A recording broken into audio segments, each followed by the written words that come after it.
ഈ ആവിഷ്കാര സ്വാതന്ത്ര്യം എന്ന് പറയുന്ന ഒരു കാര്യത്തെ പൂർണ്ണമായിട്ട് ബഹുമാനിക്കുന്നു പറയുമ്പോഴും ഈ ഒരു പാട്ടിനെ ഒരു മതവികാരത്തെ വ്രണപ്പെടുത്തുന്നതാണ് എന്ന് എന്തുകൊണ്ടാണ് CPM നേതൃത്വം കരുതുന്നത്? അതിനൊരു പാട്ട് മാത്രമായി കണ്ടാൽ പോരെ?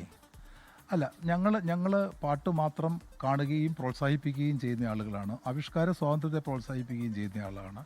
എന്നാൽ തെരഞ്ഞെടുപ്പ് സന്ദർഭങ്ങളിൽ മതങ്ങളെയോ ആരാധനാമൂർത്തികളെയോ ദൈവങ്ങളെയോ ഒന്നും തെരഞ്ഞെടുപ്പിന് ഉപയോഗിക്കാൻ പാടില്ല എന്ന് കോൺഗ്രസിൻ്റെ എല്ലാ നേതാക്കന്മാർക്കും അറിയാവുന്ന കാര്യങ്ങൾ തന്നെയാണ്. ഇവിടെ ഇനി വസ്തുതാപരമായി പരിശോധിക്കുകയാണെന്നുണ്ടെങ്കിൽ ഇവിടെ പത്മകുമാർ CPMൻ്റെ നേതാവാണ്. ജയിലിൽ അടയ്ക്കാനുള്ള തീരുമാനത്തിലേക്കല്ലേ ഗവൺമെൻറ് SITയുമായി അവർക്ക് നിർദ്ദേശം കൊടുത്ത് ഹൈക്കോടതിയോടൊപ്പം തന്നെ കൂട്ടുന്നത്? അല്ലെന്നുണ്ടെങ്കിൽ പോറ്റിയുടെ ഒരു പ്രസ്താവന വന്നപ്പോൾ എന്തുകൊണ്ട് വിജിലൻസ് അന്വേഷണത്തിന് വേണ്ടി തീരുമാനം എടുത്തില്ല? കർശന അന്വേഷണമല്ലേ ദേവസ്വം ബോർഡ് വിജിലൻസ് നടത്തിയത്? ആ അന്വേഷണത്തിൻ്റെ അടിസ്ഥാനത്തിലല്ലേ ഹൈക്കോടതിയുടെ കർശനമായ നിർദ്ദേശം SIT രൂപീകരണത്തിലേക്ക് കാര്യങ്ങൾ എത്തിയത്? ഇനി രണ്ടാമത് വളരെ ഗുരുതരമായ പ്രശ്നം അത് മാത്രമല്ല, ഇപ്പോൾ ഇതുമായി ബന്ധപ്പെട്ട് ഇനി ഗാനം എഴുതുകയാണെങ്കിൽ എന്തുകൊണ്ട് ഗാനം പൂർണ്ണമാക്കി എഴുതാൻ കഴിഞ്ഞില്ല? ഇവിടെ സഖാക്കളുടെ പേരിൽ മാത്രമാണോ ഈ ആരോപണം എഴുതാൻ പറ്റുക?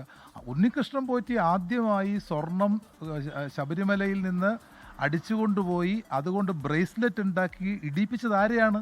സോണിയാഗാന്ധിയല്ലേ? പക്ഷേ ഈ ഉണ്ണികൃഷ്ണൻ പോറ്റിക്ക് എല്ലാ വഴിയും വെച്ചു കൊടുത്തത് CPMന്റെ മുതിർന്ന നേതാവും മുൻ ദേവസ്വം ബോർഡ് പ്രസിഡന്റും ഒക്കെ ആയിരുന്ന പത്മകുമാർ തന്നെയാണ്.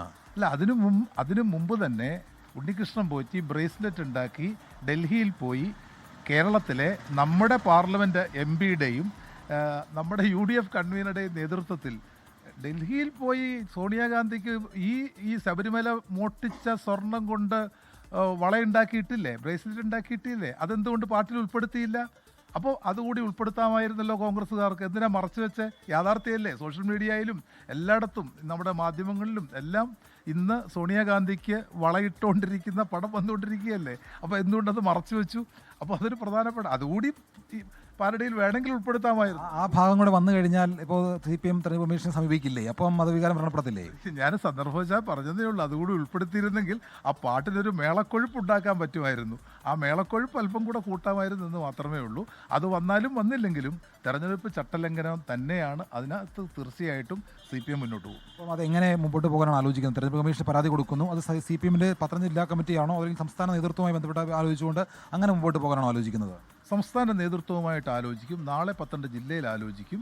അത് സംബന്ധിച്ചുള്ള വ്യക്തമായ തീരുമാനം എടുത്തുകൊണ്ട് തന്നെ ശക്തമായിട്ട് തന്നെ മുന്നോട്ട് പോകും. ഒരു കാരണവശാലും ഇപ്പോൾ ഹൈന്ദവ സംഘടനകൾ, വിവിധ സംഘടനകൾ പരാതി കൊടുത്ത് മുന്നോട്ട് വരികയാണ്. നാളെ ഇതെവിടേക്കാണ് എത്തുക? സ്വാഭാവികമായിട്ടും വലിയൊരു ധ്രുവീകരണത്തിലേക്ക് കാര്യങ്ങൾ പോവുകയല്ലേ. അപ്പം അതുകൊണ്ട് തന്നെയാണ് തെരഞ്ഞെടുപ്പ് കമ്മീഷൻ ഇത്തരം വിലക്കുകൾ ഏർപ്പെടുത്തിയിട്ടുള്ളത്.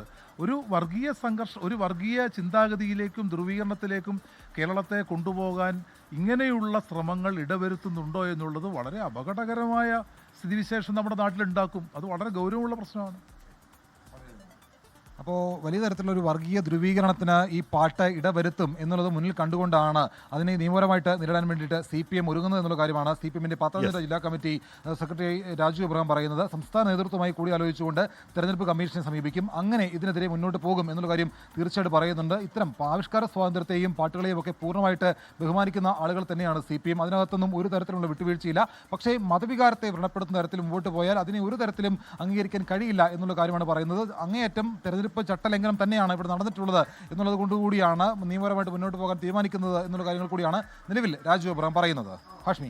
ഓക്കെ, ഷിജുവാണ് ആ വാർത്തയുടെ വിവരങ്ങൾ നൽകിയത്. അതേസമയം പോറ്റിയെ കയറ്റിയെ സ്വർണം ചെമ്പായി മാറ്റിയെന്ന ഈ പാട്ടിനെതിരെ പരാതി കൊടുത്ത പ്രസാദ് കുഴിക്കാലക്കെതിരെ ശബരിമല തിരുവാഭരണ പാത സംരക്ഷണ സമിതിയുടെ ചെയർമാൻ അവിടെ ഹരിദാസ് രംഗത്ത് വരുന്നുണ്ട്. തങ്ങളുടെ സംഘടനയുമായി പ്രസാദിന് യാതൊരു ബന്ധവും ഇല്ല എന്ന് ഹരിദാസ് പറയുന്നുണ്ട്. പാട്ട് മതവികാരത്തെ വ്രണപ്പെടുത്തുന്നതല്ല എന്ന് പറയുന്നുണ്ട് ഹരിദാസ്. ഈ സംഘടന യഥാർത്ഥ സംഘടന ഒരാളാണ് പ്രസാദ്. എല്ലാ പാട്ടുകളും ഇഷ്ടമാണെന്നും രാഷ്ട്രീയ ലക്ഷ്യം വെച്ചാണ് പ്രസാദ് കുഴിക്കാല പരാതി കൊടുത്തതെന്നും ഹരിദാസ് പറയുന്നുണ്ട്. ലോകത്തെവിടെയായാലും ഏത് സമയത്തും 24 വാർത്തകളും ഓഗ്മെന്റഡ് റിയാലിറ്റി പാക്കേജുകളും എക്സ്പ്ലെയിനറുകളും വിശദമായി കാണാൻ ഞങ്ങളുടെ YouTube ചാനൽ നിങ്ങൾക്ക് സബ്സ്ക്രൈബ് ചെയ്യാം.